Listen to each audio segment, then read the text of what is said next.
Hello, students. Our today's topic of discussion is displacement current.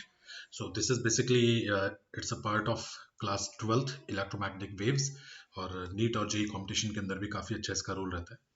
So what is displacement current? So as the name indicates, obviously it is a current, and since its name is displacement current, so it means it's different from the conduction current. भी normally जो body में current flow होता है उसको हम लोग जो है डिस्प्लेसमेंट करंट नहीं बोलते हैं. इसका मतलब कि कुछ रीजन होता होगा और इसको डिस्प्लेसमेंट बोलते हैं, लेकिन करंट बोलते हैं तो कहीं ना कहीं करंट से रिलेटेड है. तो क्या है ये हम देखते हैं यहाँ पे. तो let's start with very very simple example. बहुत बहुत सिंपल एग्जांपल हम लेते हैं. तो just imagine we have a capacitor connected with some battery. कोई बैटरी है, कोई भी आपके पास सोर्स है. Okay, so we just second. yes, so we can connect it like this. ठीक है. तो यहाँ पे जो हमारे पास है, दिस इज पॉजिटिव नेगेटिव, ये हमने कोई कनेक्शन यहाँ दे रखा है और ये कैपेसिटर की दो प्लेट्स हैं. आपके सामने सिर्फ फ्रंट इसका नजर आ रहा है. So when there is current flow in the circuit, अगर मान लीजिए सर्किट में करंट फ्लो हो रहा है and we are actually charging this capacitor. ठीक है, कैपेसिटर को हम चार्ज कर रहे हैं.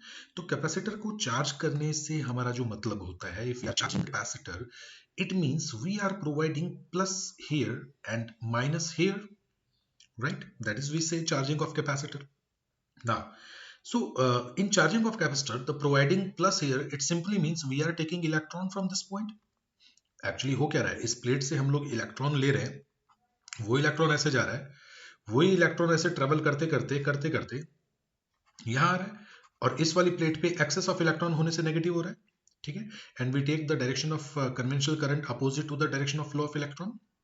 तो बेसिकली हम कर क्या रहे हैं, इस प्लेट से इलेक्ट्रॉन छीन रहे हैं और वो इलेक्ट्रॉन इस प्लेट को दे रहे हैं. This is what we call like basically charging of capacitor.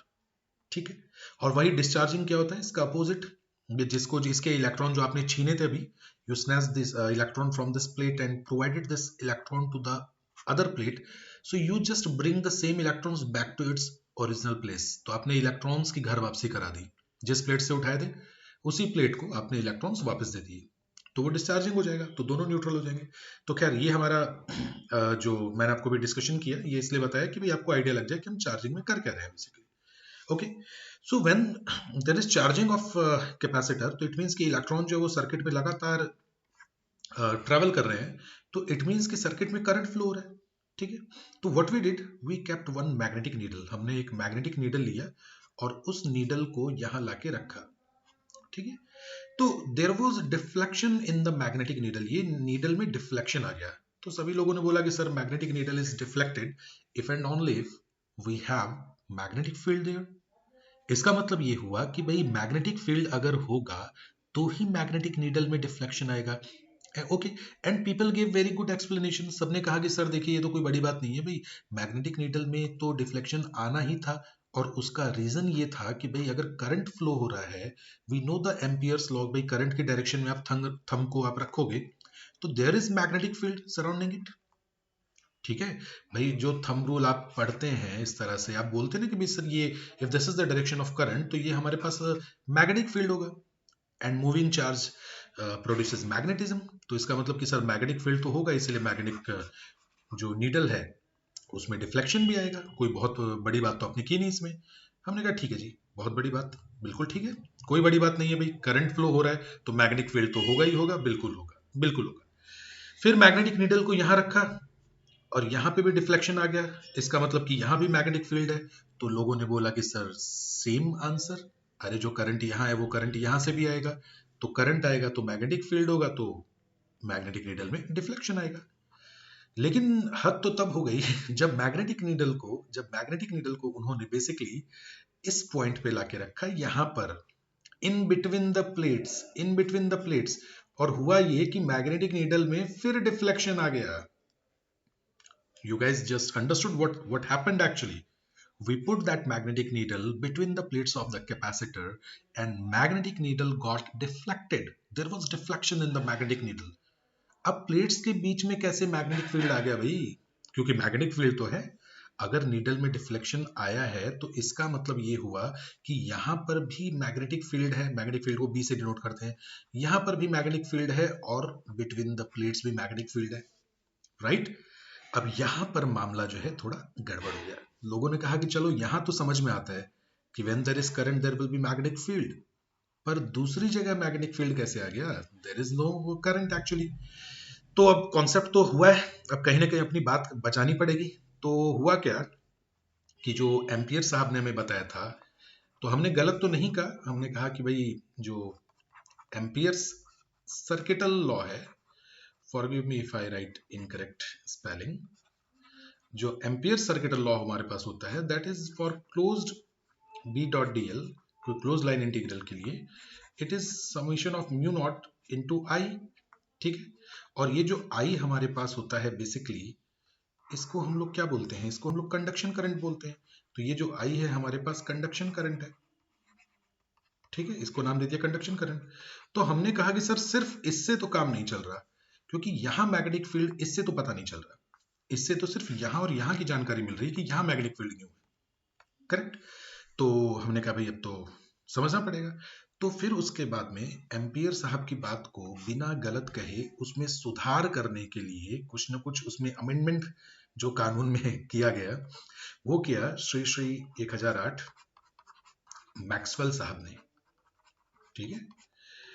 तो मैक्सवेल साहब ने इसे इसमें इंप्रूवमेंट किया और उन्होंने कहा yes there is current, there is current, plates के बीच में भी करंट आता है, और वो करंट जो है वो बेसिकली जो आपके पास आ रहा है उस करंट वो आ रहा है डिस्प्लेसमेंट ऑफ चार्ज से, और डिस्प्लेसमेंट ऑफ चार्ज से जो करंट आता है उसका नाम डिस्प्लेसमेंट करंट दे दिया।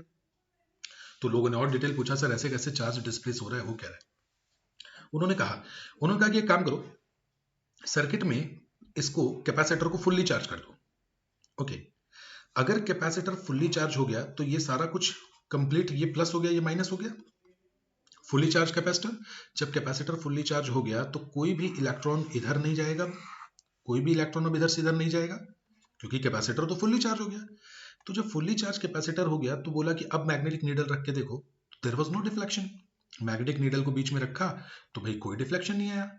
इसका मतलब कि कैपेसिटर जब फुल्ली चार्ज हो चुका है तो उसके बाद में डिफ्लेक्शन नहीं आया। तो इन्होंने ये बताया कि सर डिफ्लेक्शन सिर्फ और सिर्फ तब आएगा जब सर्किट में करंट फ्लो हो रहा हो, जब सर्किट में करंट फ्लो हो रहा हो। इसका मतलब कि ना तो कैपेसिटर फुल्ली चार्ज हुआ है और ना ही फुल्ली डिस्चार्ज हुआ है, क्योंकि डिस्चार्ज के केस में क्या होगा, ये इलेक्ट्रॉन की घर वापसी करा दोगे जहां से उठाए थे वहां वापस, तो in that case also we have current in the circuit.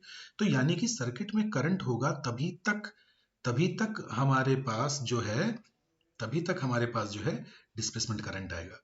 तो बच्चों इसको और आसान लैंग्वेज में समझ सकते हैं, और आसान लैंग्वेज में आप ये बताइए, अगर कैपेसिटर चार्ज हो रहा है तो ये जो पॉजिटिव है यहाँ इंक्रीज होता जा रहा है ना। तो बेसिकली जो फील्ड लाइन की हम लोग बात करें, मैग्नेटिक जो इलेक्ट्रिक फील्ड लाइन की बात करें, देखिए यहाँ से डिस्प्लेसमेंट करंट का जो आईडी है मैं हटा रहा हूँ यहाँ से। तो इलेक्ट्रिक फील्ड की अगर हम बात करें तो हमने कहा कि भाई एक इलेक्ट्रॉन गया तो यहाँ एक प्लस था और यहाँ एक माइनस आया, तो ये इलेक्ट्रिक फील्ड लाइन प्लस से माइनस यूं आई। कैपेसिटर और ज्यादा चार्ज हो रहा है तो प्लस से माइनस और इलेक्ट्रिक फील्ड लाइन आई। कैपेसिटर स्टिल चार्जिंग, यानी कि इलेक्ट्रॉन उठा के दिए जा रहे हो बार बार, तो इसका मतलब कि भाई यहाँ प्लस और आ रहा है और यहाँ माइनस और आ रहा है, इसका मतलब कि इलेक्ट्रिक फील्ड लाइन बढ़ रही है।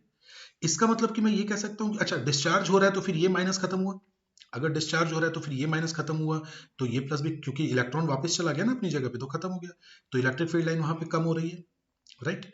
तो इन शॉर्ट हम ये कहना चाहते हैं कि when there is change in electric field, what we can say, here is the concept, what we're gonna discuss right now. When there is change in electric field, when there is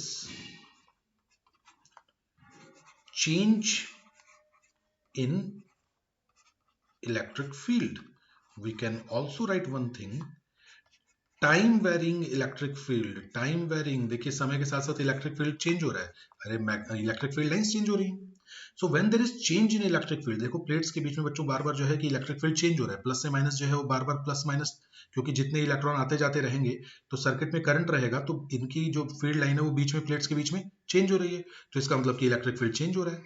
so when there is change in electric field या time varying electric field की हम बात करें, then displacement current comes into picture. Displacement current comes into picture, which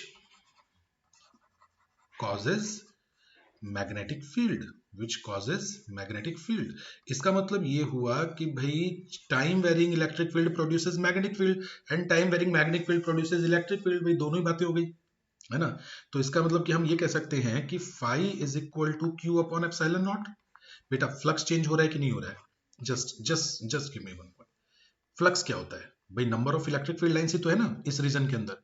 तो flux change हो रहा है कि नहीं हो रहा है? बार बार फ्लक्स चेंज हो रहा है। जितना प्लस माइनस बढ़ाते जाओगे इलेक्ट्रिक फील्ड लाइन जो है वो इसके अंदर इंक्रीज होती जाएंगी या डिक्रीज होती जाएंगी, ठीक है। तो अगर फ्लक्स में चेंज हो जाए तो so we can write Q is equal to epsilon naught into phi dq upon dt, time के रिस्पेक्ट में differentiation dq upon dt is equal to epsilon naught constant है, we can write d phi by dt and dq upon dt जो है इसी को हम लोग current भी लिख सकते हैं ना, time rate of flow of charge. अरे rate of flow of charge is current, so this current I which is known as displacement current is equal to epsilon naught d phi upon dt। अरे आसपास जो शोर हो उससे हमें कभी घबराना नहीं चाहिए, बेसिकली टेंशन मत लेना। दिस डिस्प्लेसमेंट करंट जो है this is equal to epsilon naught d phi by d t. तो इसका मतलब ये हुआ कि अब जो हमें पढ़ना है वो एम्पियर्स लॉ। सब्जी वाला आ गया, देखिए ये अपना काम करेगा, हम अपना काम करते हैं और मैं बिल्कुल सब्जी खरीदने के मूड में नहीं हूँ। तो हम अभी लिखने वाले हैं यहाँ पर एक छोटा सा point, amendment of Ampere's law. So we write Ampere Maxwell law, है ना। एम्पियर मैक्सवेल, ये आपके 4 मैक्सवेल इक्वेशंस में से है, एम्पियर मैक्सवेल लॉ। और ये लॉ जो है अब ये कहता है कि line integral of magnetic field B dot d l is equal to mu naught bracket I plus I D. इसका मतलब ये हुआ कि conduction current plus displacement current दोनों को लिखना पड़ेगा। So you can simply write mu naught और ये I plus epsilon naught d phi by d t, rest is yours. अरे फाई को आप चाहें तो E इंटू ए भी लिख सकते हैं, तो कोई दिक्कत वाली बात नहीं है। फाई को आप चाहें तो E इंटू ए भी लिख सकते हैं, ठीक है। और यहाँ पर अगर आप कैपेसिटर का केस देखना चाहें, कैपेसिटर का केस आप देखना चाहें तो कैपेसिटर में हम कैसे लिखते हैं? फॉर कैपेसिटर, इसको मैं साइड में लिख रहा हूँ, आप नोट्स बहुत वेल डिफाइंड तरीके से बनाना स्टूडेंट्स। फॉर कैपेसिटर, कैपेसिटर में कैसे चेंज हो रहा है भाई? We know that Q is equal to CV और चार्ज जो है लगातार चेंज हो रहा है। So we can write dq upon dt, so it will be C into dv upon dt। तो ये भी आप डिस्प्लेसमेंट करंट लिख सकते हैं, कोई दिक्कत वाली बात आपके पास नहीं आएगी, क्योंकि बेसिकली आपको ध्यान से समझिए अगर आप स्टूडेंट्स, तो कंडक्शन करंट और डिस्प्लेसमेंट करंट आप एक साथ लिखेंगे। आपको कंडक्शन करंट और डिस्प्लेसमेंट करंट एक साथ लिखना पड़ेगा। जब तक करंट होता रहेगा, जब तक करंट इस सर्किट में रहेगा, तभी तक तो प्लस माइनस चेंज होता रहेगा। अरे जब तक इलेक्ट्रॉन इधर से इधर नहीं जाएंगे या इधर से इधर नहीं जाएंगे, तब तक इलेक्ट्रिक फील्ड चेंज कहां से करोगे? इसका मतलब ये हुआ कि इस वायर में करंट लगातार फ्लो होना चाहिए, इस वायर में, इस सर्किट में इलेक्ट्रॉन लगातार मोशन में होना चाहिए, क्योंकि इलेक्ट्रॉन मूव करता रहेगा तभी तो करंट आएगा सर्किट में। और सर्किट में करंट कंडक्शन करंट है हमारे पास IC, which is conduction current. और इसी की वजह से यहां पर जो करंट आएगा, क्योंकि प्लस माइनस चेंज होंगे, इलेक्ट्रिक फील्ड चेंज होगा, तो डिस्प्लेसमेंट करंट आएगा। तो बेसिकली कंडक्शन करंट होना चाहिए तभी डिस्प्लेसमेंट करंट आएगा। क्लियर हुआ? चलिए इसको आप जिसको नोट्स बनाने हैं नोट्स बना लीजिए and then you can take screenshot of this. इसका स्क्रीनशॉट ले सकते हैं और फिर हम करेंगे एक नीट 2019 का एक बहुत बढ़िया क्वेश्चन, ठीक है। इसका ठीक, ओके। तो ये हमारे पास है क्वेश्चन बहुत ही खूबसूरत, नीट 2019। देखिए क्वेश्चन क्या कह रहा है हमसे। पैरेलल प्लेट कैपेसिटर, यहाँ मैं लिख देता हूँ, इसका ईयर है आई थिंक 2019 का है जहां तक मुझे इसका कंफर्मेशन है। Okay, a parallel plate capacitor of capacitance 20 microfarad. तो कैपेसिटेंस जो है वो है 20 माइक्रोफैरेड, ऑप्शन माइक्रो एम्पियर में, no problem. Is being charged, देखिए चार्ज हो रहा है तो मतलब मामला बढ़िया है, चार्ज हो रहा है by a voltage source whose potential is changing at the rate of 3 volt per second. देखिए पोटेंशियल चेंज हो रहा है तो पोटेंशियल चेंज हो रहा है, तो dv अपॉन dt आपको दे दिया है, dv अपॉन dt जो है वो 3 वोल्ट पर सेकंड दे दिया है ना। आपको अगर याद हो तो यहाँ मैंने लिखाया है c dv अपॉन dt, तो ये हो गया, ठीक है। Then the conduction current through the connecting wires and the displacement current through the plates of the capacitor would be respectively। बेटा जो कंडक्शन करंट होगा वही डिस्प्लेसमेंट करंट होगा, ये तो आपको बता चुके हैं, तो कोई दिक्कत वाली बात नहीं है। तो दोनों का आंसर सेम आएगा। और सेम कैसे आएगा दोनों का, क्योंकि एक ही ऑप्शन ऐसा है, एक ही ऑप्शन ऐसा है जिसमें ये दोनों आपको सेम दे रखे हैं, तो ऐसे आप नीट में तुरंत क्वेश्चन कर सकते हैं। And you can also use the formula as conduction current या डिस्प्लेसमेंट करंट जो आपके पास होता है, that is C dv upon dt। दुनिया भर के लोगों को अभी सामान बेचने आना था, जब मैं वीडियो बनाता हूँ उसी टाइम ये लोग डिस्टर्ब करते हैं। नहीं देखिए, हम ये नहीं कह सकते हैं डिस्टर्ब करते हैं बेटा, क्योंकि एक्चुअली इनका भी काम है ना, तो ये क्यों हमारे लिए काम रुके। So C into d v by d t, तो C की जगह 20 microfarad, d v by d t है 3 वोल्ट पर सेकेंड, तो कितना जाएगा 60, ठीक है। माइक्रोफेरेड है तो माइक्रो में आंसर आएगा, करंट है तो micro ampere, 60 micro ampere is the correct answer. तो बच्चों कैसा लगा आपको ये वीडियो, हमें जरूर बताइएगा, फिर हम मिलते हैं किसी अगली क्लास में, तब तक थैंक यू।